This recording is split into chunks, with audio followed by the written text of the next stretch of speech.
All right, hello everybody, and welcome back to the lab. Hope everyone enjoyed last week's episode with Brendan, in which case he broke down why conditioning needs to be matched with its really the sport demand. And today, what we're going to be doing is I'm going to kind of break down a little bit because someone had asked about one of the interval trainings that I've been using, and it's the 40-20 split. And what we're going to be doing today is we're going to be diving into a little bit more about that and the ways that that split, so 40 seconds of intensity and then 40 seconds of rest, and how it can improve your aerobic capacity, metabolic health, and then also your overall work capacity. So this is probably one of the better ways to do it. There's a few different studies I'll kind of bring up here for you guys here in a moment, but like I said before, the 40-20 split is just basically a conditioning interval, in which case you have 40 seconds of work at a very high intensity and then 20 seconds of rest, or basically just moving at a lower intensity, and you repeat it for multiple rounds. So the work to rest ratio kind of helps with maximizing your cardiovascular, your metabolic response, and you don't really have a whole lot of time to rest. So it makes it really great as a type of like high intensity interval training. So one of the best things about this is that it has a high ability in order to elevate your heart rate and then also your oxygen consumption. So there was a study by Nicolo et al. That showed that about a 40-20 protocol led to higher mean and peak values of the VO2 max, heart rate, and then also blood lactate concentrations compared to other interval ratios. So maybe like a 30-30 other means. So basically what that meant was that the body was working harder and the cardiovascular system had to adapt faster. So you're basically just burning energy in less time. The second thing about this is that if you're really short on time, but you still want the benefits of endurance training, this method could be a game changer. And actually, in the American College of Sports Medicine, it actually supported that interval training is a very effective way to improve cardiorespiratory fitness and metabolic health, which basically shows we want to basically provide an equal or not greater benefit compared to steady state cardio. So that's kind of big. So if you want to go out and you want to run for 30 minutes, that's cool. But if you only have like, let's say 10 minutes and you want to do that, effective amount in your time allowed, you can do that within those 10 minutes. So you can get better results in a fraction of the time. The next thing about this is that it's a kind of a good balance between the intensity and your recovery. So it creates kind of the perfect balance between, like if you were to compare it to like a 30-30 split, the rest and the work are equal. Or maybe even something like a Tabata where you have 20 seconds of work and then 10 seconds of rest, where your rest is like extremely minimal. The 40-20 kind of keeps you working at a high intensity, but still allows you just enough recovery time to kind of maintain the quality of your outputs. So if you keep that metabolic red zone a little bit longer without burning out, you'll get a little bit more of that benefit from that type of training.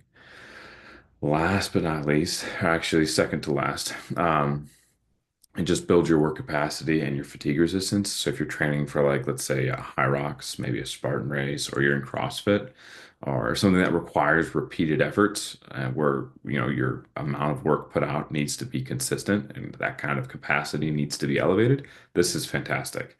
So it kind of forces you to sustain your power output over multiple rounds, leading to improved muscular endurance, better lactate clearance, and then also great ability to handle the fatigue without breaking down as quickly through the multiple bouts. So let's say like last night I had to do 40-20 on the rower where I basically had to maintain a particular watt output every single time during the round, 40 seconds. Um, and I guess we could talk about all the wonderful physiological aspects of the 40-20 split, but then also there's the mental toughness aspect of this.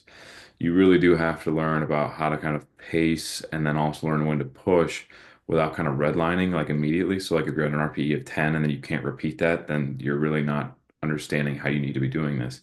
You want to basically basically pushing yourself to a level where you're maintaining a specific output where then you can control your breathing, you pace yourself so that you're not just dying and you have like 8 rounds and you're in round two and you can hardly even move in the third and fourth round, so it's just a waste.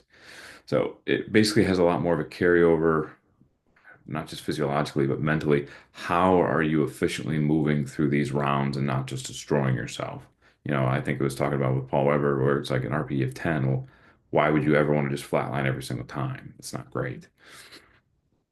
So, what is some of the best ways to implement the 40-20 intervals? So let's get a little bit more from practical examples. So I just gave you guys the rower example. You can also do that with a skier, right?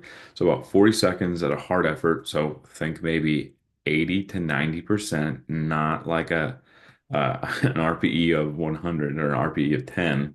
20 seconds at an easy pace, 10 to 15 rounds. And then after that, what you're going to do is you're going to do the assault bike or the echo bike. You could do that where you're same kind of efforts, 10 to 12 rounds. You can also use this with other types of things. So like the kettlebell or the dumbbell complexes where you're maybe doing kettlebell swings, you're doing kettlebell snatches, or maybe you're performing cleans.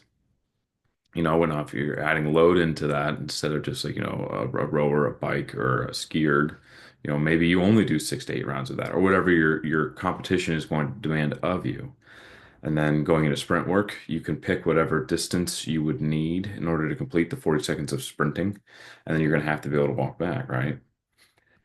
So when we kind of start getting into this, like I already mentioned before, there's a few different types of populations that would benefit from this. Let's say you are preparing for a race, a 5K or 10K, and you don't have a whole lot of time to train on one of those days. Maybe this is good for you because it can help you with building your fatigue resistance and your aerobic power. Or maybe you're a CrossFitter or a Hyrox athlete and you need to be able to repeat those same types of efforts during either kettlebell work, barbell work, or maybe there are some sort of sprints or go touch the line kind of type of activity. If you're a field and court sport athletes like your basketball, your soccer, you're basically training explosive effort and you have very small amounts of recovery in order to do that. So you can kind of work on those types of metabolic demands for your sport.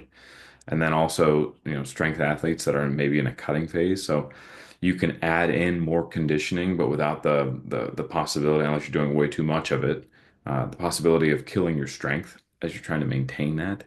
And then last but not least, if you're just loving the workouts and you really want to like change it up a little bit, this can be great because you can burn high calories and it also keeps the workout a little bit more intense and short if you need it to be. So, in closing, if you're really looking for a way to improve your conditioning, your work capacity, metabolic efficiency, the 40-20 split, oh my gosh, the 40-20 interval split is one of the best tools that you can really use in your arsenal. All right. It's backed by research, it's easy to implement, and it's brutally effective. Try it out and, maybe tweak out your goals, maybe so it can kind of fit into your program. But let me know if it's working for you. Share this episode with a friend. If you want to, tag me on Instagram, Dr. Lou Camp, DPT, and let's keep pushing limits together, guys. I hope you guys all have a good one and enjoy the rest of the day. Thank you.